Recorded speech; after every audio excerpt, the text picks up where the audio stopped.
Eu estava me perguntando hoje uma coisa que talvez pareça estranho, inclusive o título, né, deste vídeo. Eu estava me perguntando quando é que Deus deixou de ser Deus. Ah, mas do que você está falando? Hoje em dia nós tiramos Deus do seu trono, tiramos ele do céu e colocamos ele dentro de uma lâmpada. Que lâmpada? Sabe aquela lâmpada do desenho do Aladim? Essa é a lâmpada que eu estou falando. Porque hoje em dia Deus, para as pessoas, deixou de ser Deus e ele se transformou em um gênio. As pessoas acham que vão esfregar a lâmpada, vai sair um gênio e elas vão ter 3 desejos, ou mais, né? Infinitos, desejos infinitos. Afinal de contas, não é um gênio simples, é Deus, né?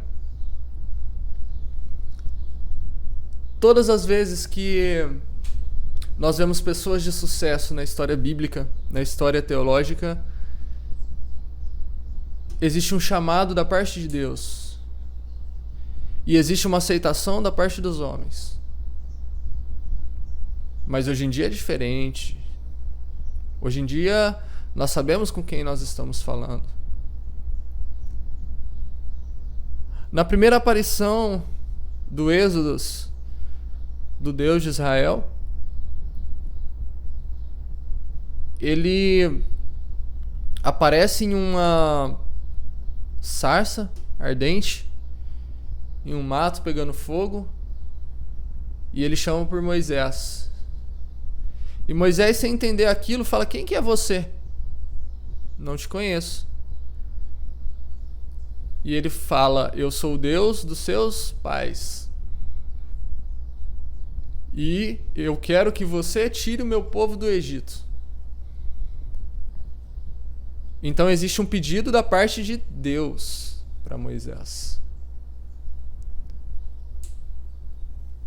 Só que naquela época Moisés não conhecia. Ele perguntou: quem é você? Ele não sabia com quem ele estava falando. Afinal, não existia ainda mar vermelho aberto, não existia coluna de fogo, não existia nuvem, não existia a arca da aliança, não existia Davi, não existia nada.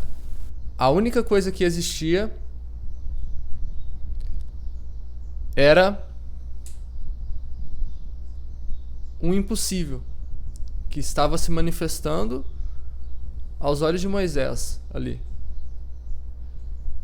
Então Deus chama e ele falou: ó, tira o meu povo do Egito. Ah, mas eu vou falar que quem me enviou? Deus disse: eu sou o que sou. Diga que quem é, aquele que é te enviou. E Moisés foi e fez o que Deus lhe pediu. Uma coisa curiosa é que quando ele chama também a José do Egito, e José no final do livro ele entende que nunca foi sobre José.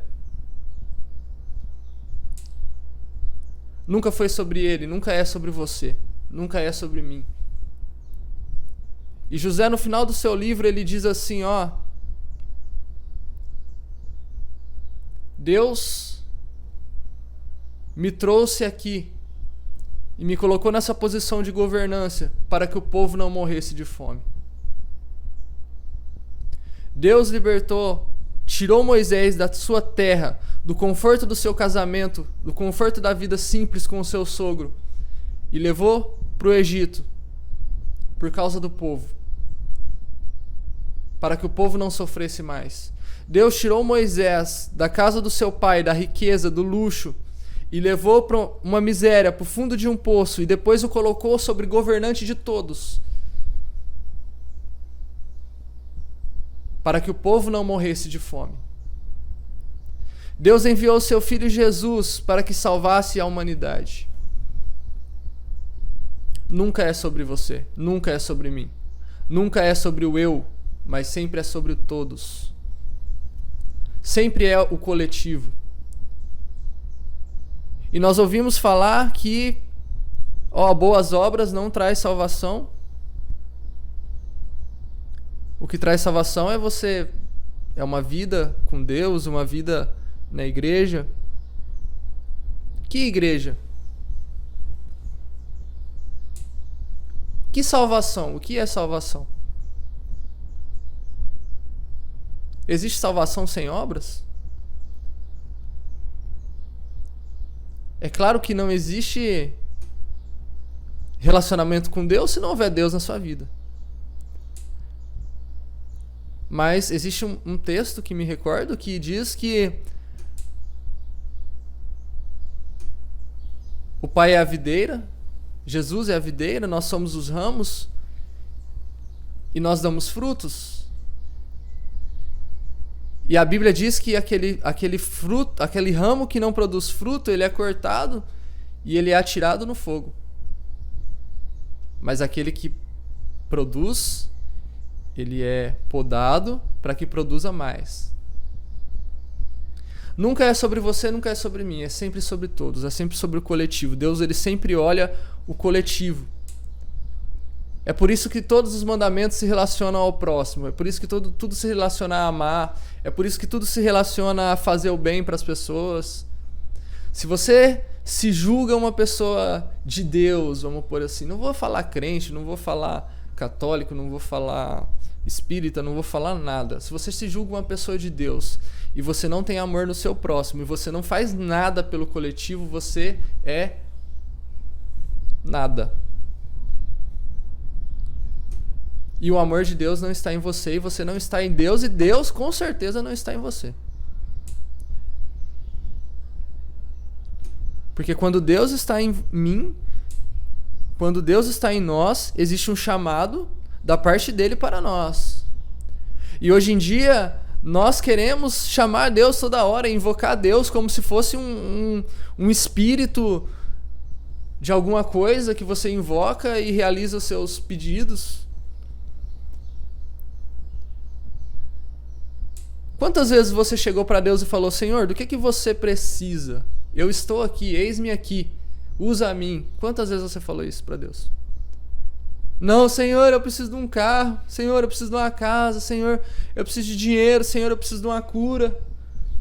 Senhor, eu. Cara, Deus está cansado de ouvir eu. Sabe quando que ele vai agir na sua vida? Quando ele escutar nós. A palavra é nós, não eu. O pronome está errado aí.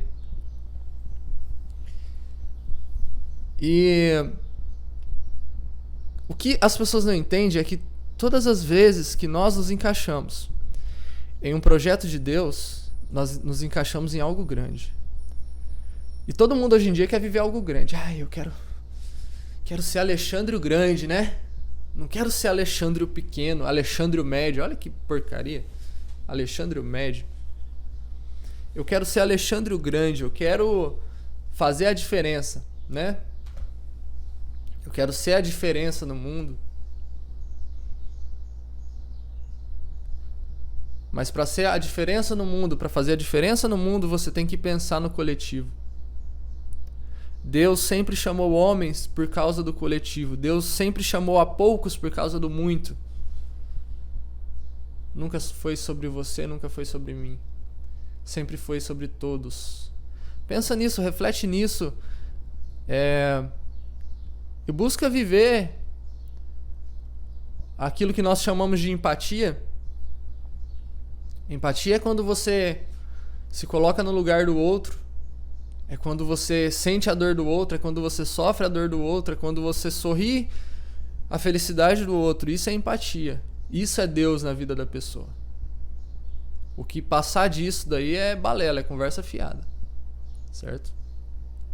Porque o que Deus sempre ensinou, seja desde o Pai até Jesus, o Filho, o que sempre ensinou foi o amor ao próximo. O que sempre ensinou foi o motivo do próximo antes do meu.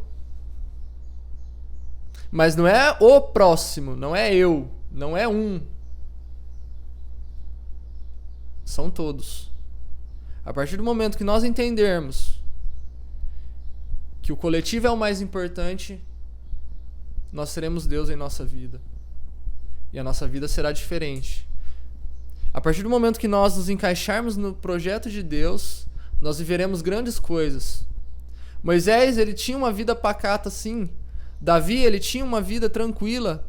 José, ele tinha uma vida tranquila no seio da sua família.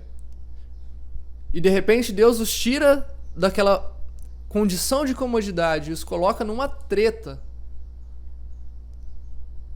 Mas no final, meu amigo, na hora que chegou lá, que nem era o final, a maioria, tipo assim, cara, os anos que estas pessoas que se dispuseram a fazer a vontade de Deus, a pensar no coletivo, passaram de bonança, de obra concluída, cara, foi coisa que absurda.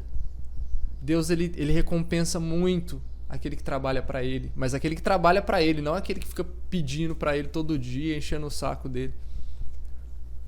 Porque é isso que a gente faz hoje, é isso que as pessoas fazem hoje. Elas não querem mais saber o que Deus precisa. Não é Senhor, eis-me aqui, envia-me a mim. Não, é Senhor, eis-me aqui, envia os seus anjos pra mim. Senhor, eu quero, eu preciso, eu. Essa é a oração hoje em dia, né?